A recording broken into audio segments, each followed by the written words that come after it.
Hello and welcome to my TED Talk. So, a little bit about me. My name is Reagan Francis, and some background information. I'm actually a marketing student here at the University of Kentucky since 2021. I've also had my scuba diving license since 2021. And obviously, alongside that, I've actually had an extensive background in marine conservation efforts. So, let's talk about today's topic. So, the topic that I chose to review is: does chumming or baiting introduce a learned behavior that causes shark attacks? Specifically, shark attacks that were unprovoked. So, to kind of give a little bit of background on this, what even is baiting and chumming?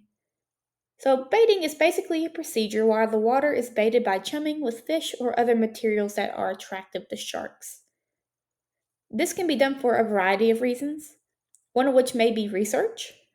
Some people will actually bait the water to attract sharks that they can ID them.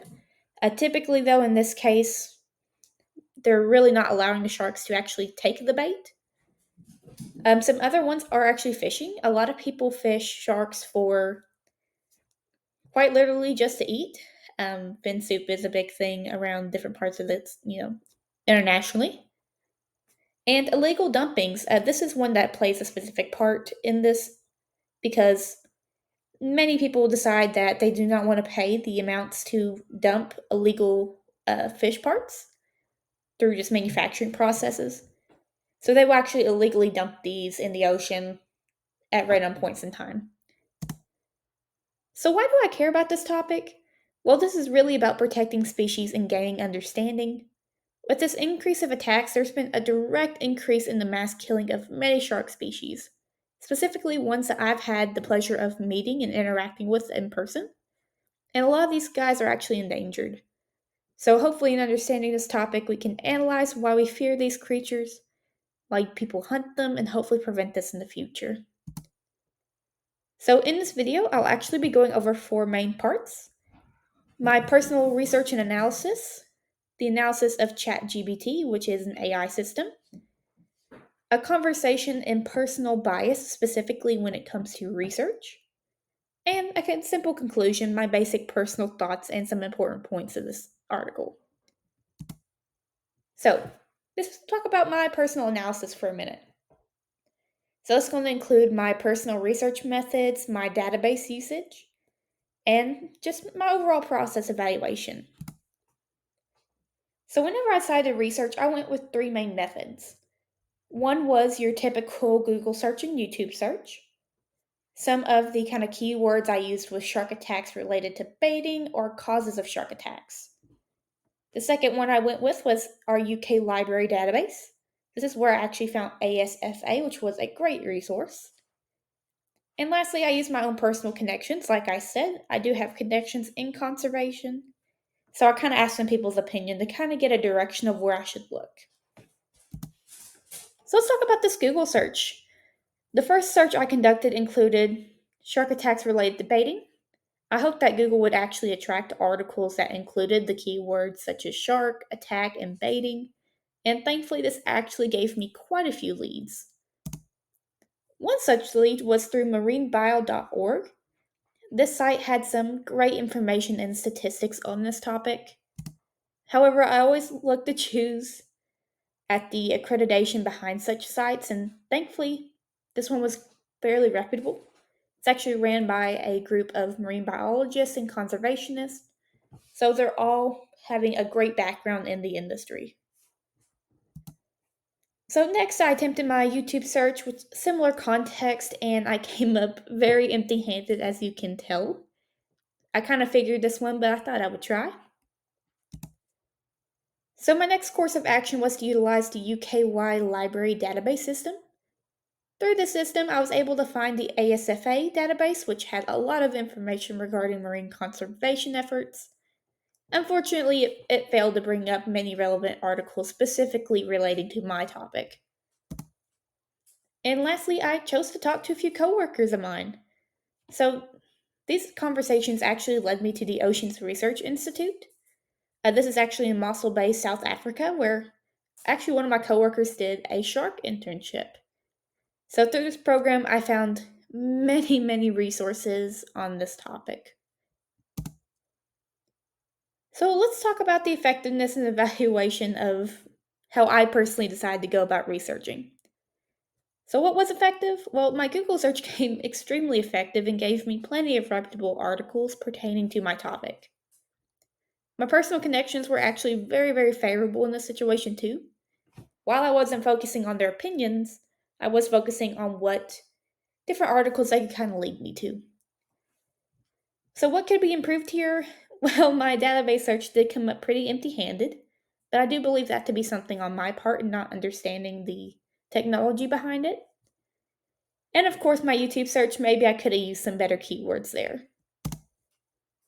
So after this, I decided to ask ChatGPT, which is an AI system. I wanted it to provide an outline and specifically give me sources. So here you can kind of see some things it gave me when I asked it to. The outline actually really wasn't bad. It did kind of discuss the same things over and over, which I found interesting. But specifically here at the bottom is what I was looking at, which was the sources it decided to give. So in order to evaluate the sources that ChatGPT offered me, I'll actually be using the CRAP method. So this method was established roughly in August of 2010 by the Merriam Library at California State University. This was actually a collaborative effort between some of the librarians and really has had very few updates since, as the information still holds true. So first we have our currency, the timelessness of the info, relevancy, how it fits my needs, authority, which is the credibility of the source, accuracy, relatability, and correctness, and purpose, the reason it exists. So let's talk about this first source that I got. This one was from Wiley, which was an online library. So this was my analysis of this specific one. Currency, this was published in 2010 and has no updates since then. Given that, currency is a little bit lacking. Relevance, this actually did not match my topic whatsoever. This was mainly talking about how overfishing can lead to sharks deterring away from certain areas because there's just no prey. Authority, they actually had great authority. These were all marine biologists who wrote this article, so that's great. Accuracy, it was a very supported article. They had a lot of data to back this. Of course, it was accredited, so that helps a lot too. And purpose, this article had very few bias, a lot of impartial info, and this was actually meant to be educational. These marine biologists were actually educators as well, so I assume this was probably used for a class as well. So overall, I'd give it a great terms and accuracy and purpose. However, for my specific topic, it really wasn't that relevant. So given this, let's talk about the pros and cons of ChatGPT.